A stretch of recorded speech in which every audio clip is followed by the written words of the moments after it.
Bonjour à toutes et à tous, je m'appelle Aliana, je suis en première année de licence de droit et aujourd'hui je me lance sur la chaîne YouTube Boost tes études pour vous filer des conseils, notamment pour la préparation de vos examens, et c'est le thème qu'on va aborder dans cette vidéo.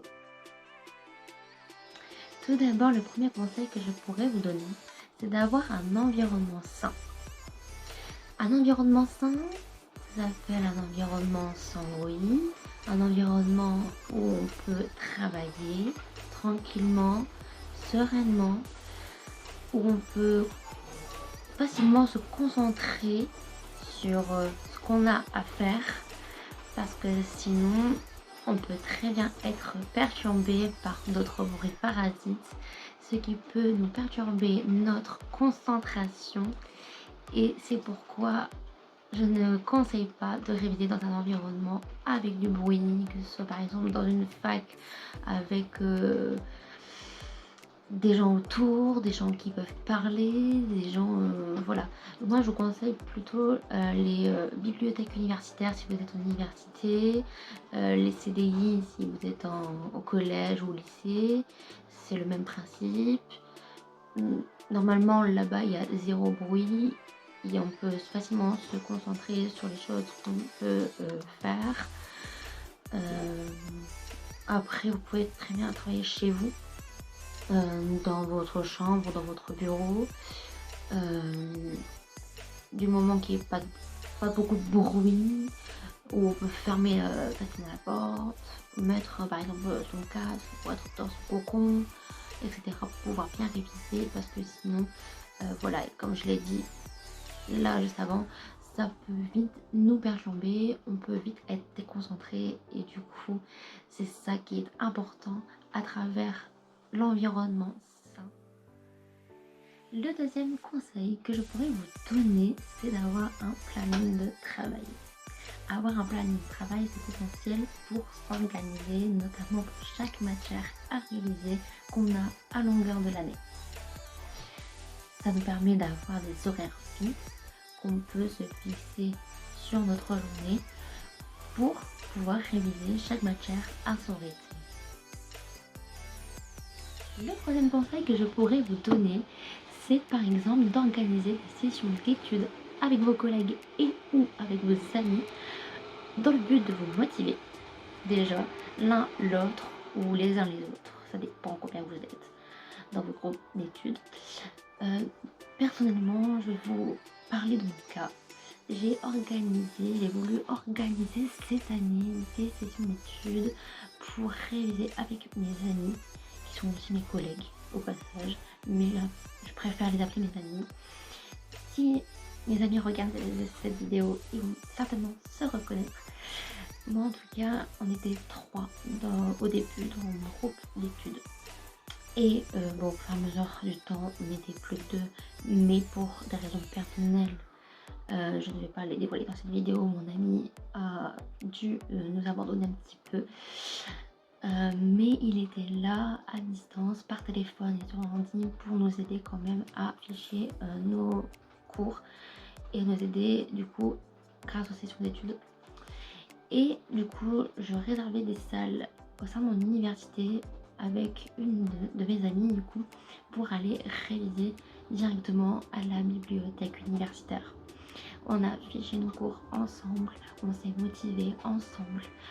Quand l'une était démotivée, l'autre l'a remotivée. On disait allez courage, c'est bientôt fini, on a bientôt nos partiels, ça va bien se passer. On continue sur cette lancée, on est bien parti, etc. Donc voilà, c'est ça qui est important aussi dans organiser des sessions d'études avec nos collègues ou nos amis, parce que la motivation est primordiale dans ce qu'on a à faire. Moi personnellement, c'est ce qu'on a fait, ça a plutôt bien matché, ça a plutôt bien marché aussi, si je puis dire.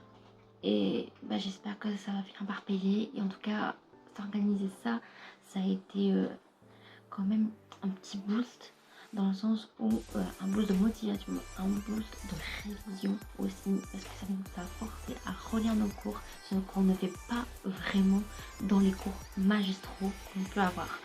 On révise plus nos TD, mais c'est vrai qu'il faut quand même réviser nos cours magistraux parce que sinon on est vite à la ramasse. Des fois on ne voit pas certaines choses en TD et c'est compliqué. Donc voilà, là de faire ça, ça nous a forcé à relire nos cours magistraux, à les flécher, à réviser nos fiches. Et je trouve que c'est une meilleure organisation pour ma part. Donc c'est pour ça que je vous conseille de le faire aussi, que ce soit au niveau collège, lycée, université, pour tous vos années, ça va être un atout. Le quatrième conseil que je pourrais vous donner, c'est éventuellement, magnifiquement, offrez-vous des temps de pause. Je suis sûre que tout le monde me dira « Ah, enfin elle l'évoque !» Et oui, c'est essentiel d'avoir des temps de pause dans le planning de révision. Bon, bien évidemment, je ne parle pas des pauses pour manger le midi, des pauses pour manger le soir, des pauses ton lit. Ça, c'est franchement la basique des pauses. Mais aussi des autres pauses. Par exemple, allez, on commence à 8h. Par exemple, on se fait 8h midi. Et ben, on s'offre au moins 15 minutes de pause à 10h.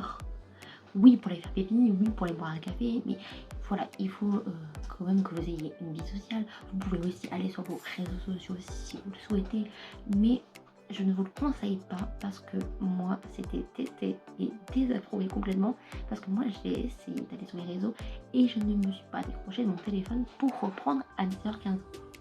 C'est pour ça que je ne conseille pas les réseaux sociaux. Mais par exemple, pour pipi, café, parler à ses parents, tout ça quand vous êtes à la maison, parler d'autres choses avec ses amis, comme vous êtes à la bibliothèque universitaire ou CDI, tout ça, vous pouvez au moins prendre 15 minutes, mais mettez-vous un chrono sur votre téléphone pour un temps de pause, parce que sinon vous n'allez pas vous en sortir, en fait, vous n'allez jamais reprendre en pause de 15 minutes. Vous allez vous faire avoir, et je parle par expérience, donc vous pouvez me faire confiance, même moi, je me suis fait avoir. Voilà, donc offrez-vous des temps de pause par rapport à ça. Vous pouvez aussi également bosser toute une matinée, seulement qu'une matinée, et aller prendre votre après-midi pour quelque chose d'autre. Par exemple, vous matez une série, sortir de chez vous pour vous aérer l'esprit. C'est essentiel de faire que faites pas comme moi qui suis à fond parce que en L1 c'est très compliqué. J'ai déjà redoublé ma L1 l'an dernier. Je suis élève redoublante et je n'ai pas envie de retripler par la suite.